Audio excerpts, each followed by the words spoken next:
নমস্কার, কেমন আছেন সবাই? দীপশিখার আরও একটি ব্লগে আপনাদেরকে স্বাগত। আজকে হচ্ছে বৃহস্পতিবার। তো এখন বাজে সন্ধ্যা 7টা। তো সকাল দিকে একটু ঝড় বৃষ্টি হয়েছে, বিকেল দিকেও হয়েছে। এখন আকাশের রূপটা দেখুন, কি সুন্দর লাগছে, তাই না? তো এখন চলে যাব একটু সন্ধ্যার টিফিন বানাতে। তার আগে ভাবলাম আকাশটা বেশ সুন্দর দেখাচ্ছে, তো আপনাদের সাথে শেয়ার করি। এখানে আমি আলু ছুলে খোসাগুলো ফেলে দিয়ে সিদ্ধ বসিয়ে দিয়েছি, আর একটু গরম জল বানিয়ে নিয়েছি। আর এখন আটাগুলাকে একটু নুন দিয়ে স্বাদ মতো এগুলাকে ডো বানিয়ে নেব। তো ডো বানিয়ে একটু সময়ের জন্য রেখে দেব, তারপর একটু রেস্টে রাখবো যাতে একটু নরম হয়ে যায়। আর এখানে আলু ভর্তা করে নেব, একটু আলুর পরোটা বানাবো তো তার জন্য। তো আলুর ভর্তার জন্য সব কিছু মশলাপাতি দিয়ে দিলাম, দিয়ে মেখে টেকে রেখে দেব। আর এখানে একটু কস্তুরি মেথিও দিয়ে দেব যাতে একটু স্বাদটা ভালো আসে। কস্তুরি মেথি আগে কখনো দিয়ে খাইনি, কিন্তু এখন ভাবলাম যে নতুন একটু কিছু দিয়ে দেখি টেস্ট কীরকম আসে। তো ফিরে এলাম ডোটাতে, দেখুন কি সুন্দর নরম হয়েছে।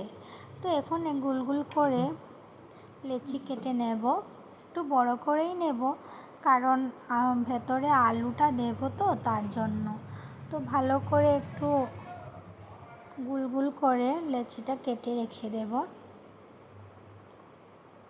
আগে পারতাম না এরকম করে পরোটা বানাতেই ফেটে যেত, কিন্তু এখন বানাতে বানাতে শিখে গেছি। আর এখন এই থালাটার মধ্যেই বানিয়ে নেব। তো এইভাবে ছোট করে একটু রুটি বেলে নিলাম, একটু গাঢ় করেই বেললাম।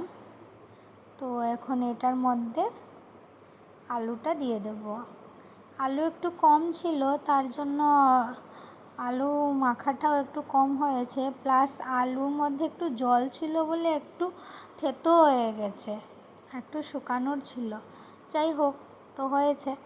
তো এখন এবার মোমোর ডিজাইনের মতো একটু ডিজাইন ধরিয়ে দেব। আগে বানাতে গেলেই পরোটার বানাতে গেলেই কী হতো জানেন তো, এই যে আলুগুলো ছিটকে বেরিয়ে চলে আসতো, কিন্তু এখন আর বানাতে বানাতে সুন্দর বানাতে পারি। আজকে বানিয়ে দেখলাম যে বেশ, তো শিখে গেছি। তো এই যে এখন এরকম করে দিয়ে দেব, আর উপরে একটু আটা ছড়িয়ে দেব, দিয়ে আলতো হাতে বেলে নেব। এই যে দেখুন, আর আস্তে আস্তে করে চারিদিকে একটু নেড়ে চেড়ে বলে নেব। এই যে একটু ছিটকে গেছে ঠিকই, কিন্তু এটা প্রথম বানিয়েছি তো এটাই ছিটকে গেছে, বাকিগুলা দেখুন ভালো হয়েছে। তো এইখানে কড়াইতে তেল দিয়ে বসিয়ে দিয়েছি, একটু একটু করে ফুলেওছে, ভারী সুন্দর লাগছে। তো আমরা এখানে এই যে দেখুন হয়ে গেছে, এখন একটু উল্টে পাল্টে দেব, নেড়ে ছেড়ে তারপর ভেজে নামিয়ে দেব। বৃষ্টি হলে সন্ধ্যাবেলায় একটু মচমচে কুরকুরে খেতেই ইচ্ছে হয়।